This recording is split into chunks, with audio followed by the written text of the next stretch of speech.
plaisir à d'autres. Et ce n'est pas vraiment ça. Quand tu es chez toi à la maison, tu peux prendre une petite tenue, une tenue de bien, tu t'habilles. Tu peux avoir également un parfum de maison, tu dois sentir bon. Tu te fais une petite coiffure. Si tu as des cheveux au vent, tu te tires bien les cheveux. Voilà, si tu as voilà, un tissage sur la tête, voilà, tu l'arranges. Mais que ce soit à la maison, même à la maison, que tu sois coquette. Pourquoi est-ce que j'insiste sur ça? Parce que l'image que le miroir te renvoie influence la manière dont toi-même tu te considères. Je vais reprendre ceci. Quand tu te regardes dans un miroir, si tu as un aspect négligé, c'est le message là que tu renvoies, c'est ce message là que tu renvoies à ton subconscient. Et tu vas te sentir négligé. Mais lorsque tu es bien apprêté, lorsque tu es propre, lorsque tu as fait une, voilà, tu es soigné dans ta tenue, et tu te tiens devant le miroir. Bonsoir Ariane, bienvenue. Reste connecté, à la fin je pourrais faire un récapitulatif. Donc je disais tantôt que lorsque tu es bien apprêté et que tu te tiens devant le miroir, tu as cet effet bonne mine, tu regardes au miroir et puis le miroir te renvoie une bonne image et cette image-là est renvoyée dans ton subconscient et une fois que cette image est dans ton subconscient, directement cette information est véhiculée dans ton être et tu te sens bien.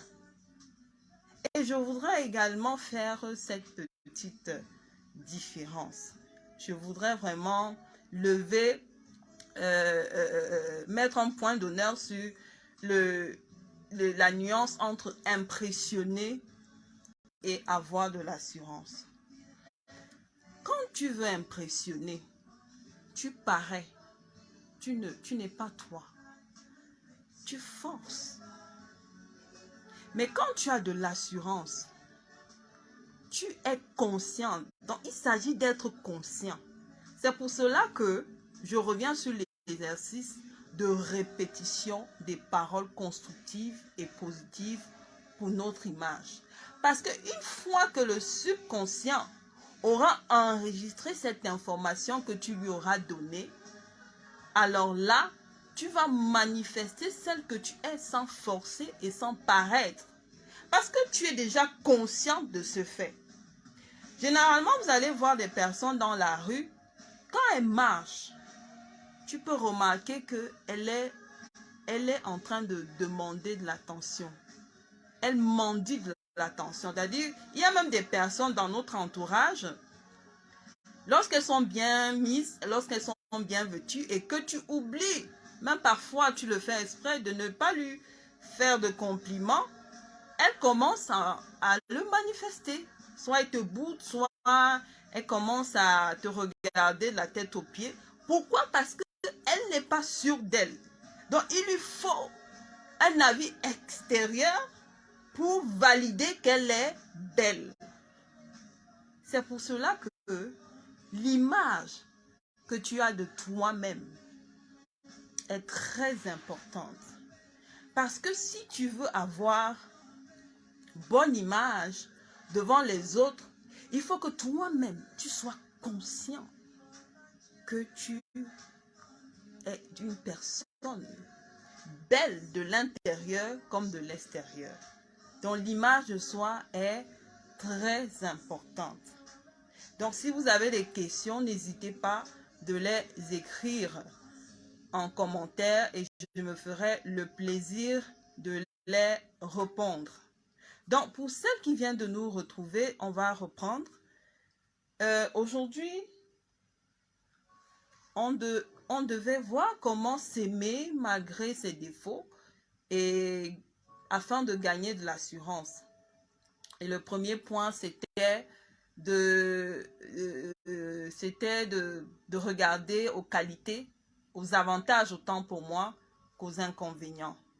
Si par exemple, tu es de forte corpulence, tu as un avantage.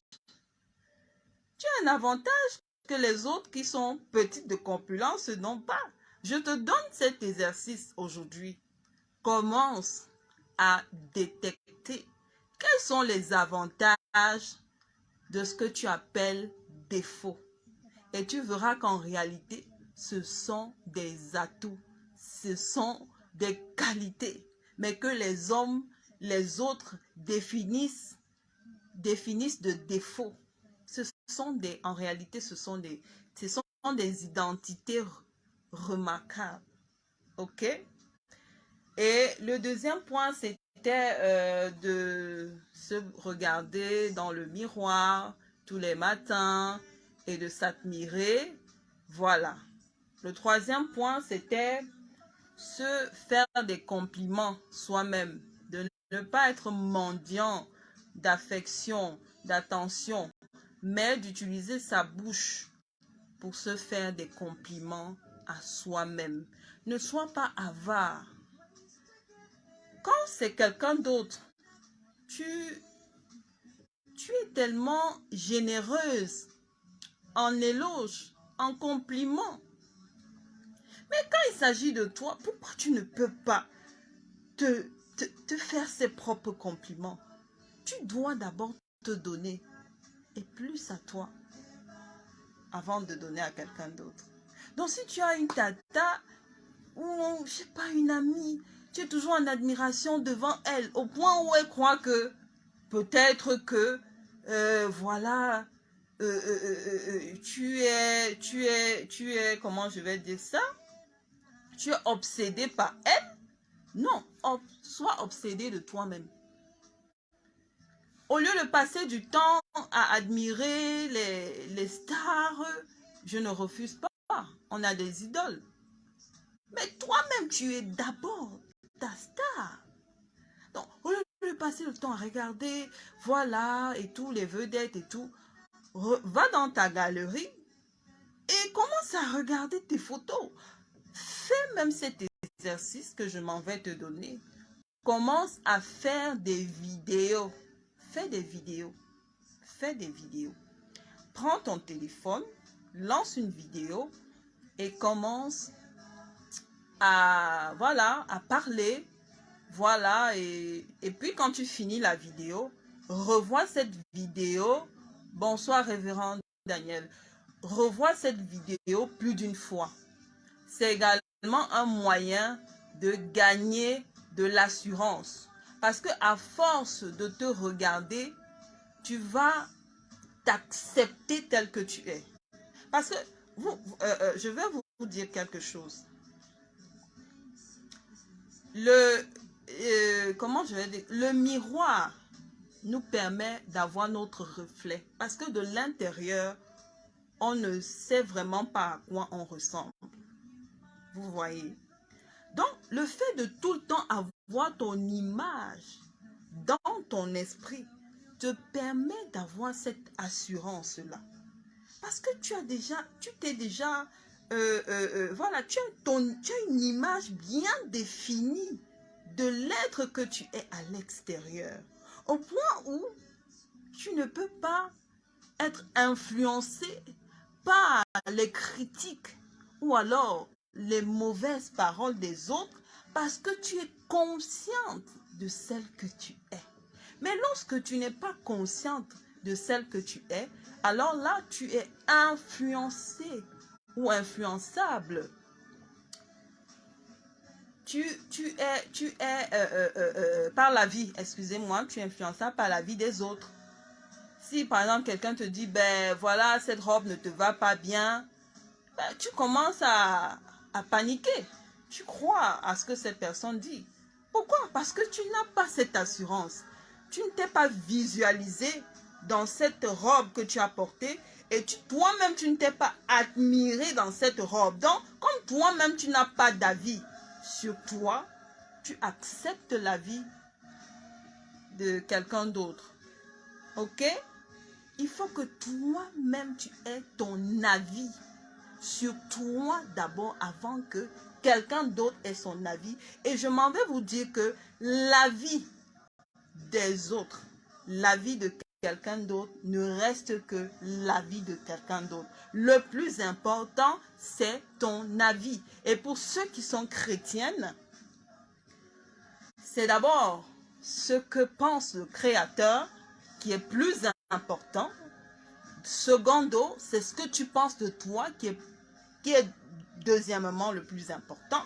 Et la vie extérieure n'est que la vie extérieure.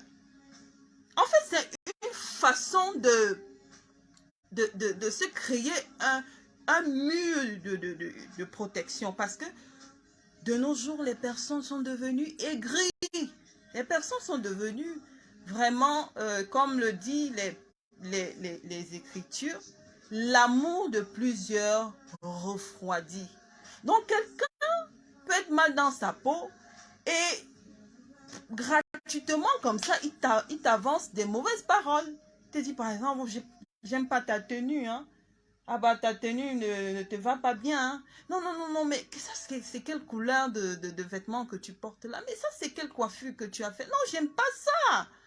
Ou gratuitement. Je dis gratuitement parce que la personne est aigrie et elle veut refouler son aigreur, sa colère, et elle cherche à te rendre peu sûr de toi.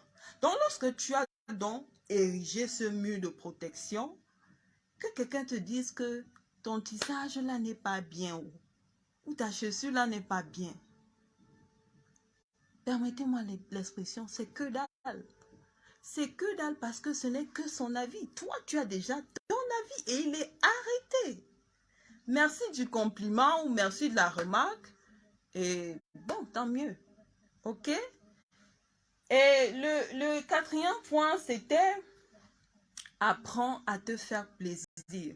Généralement, nous passons du temps à faire plaisir aux autres.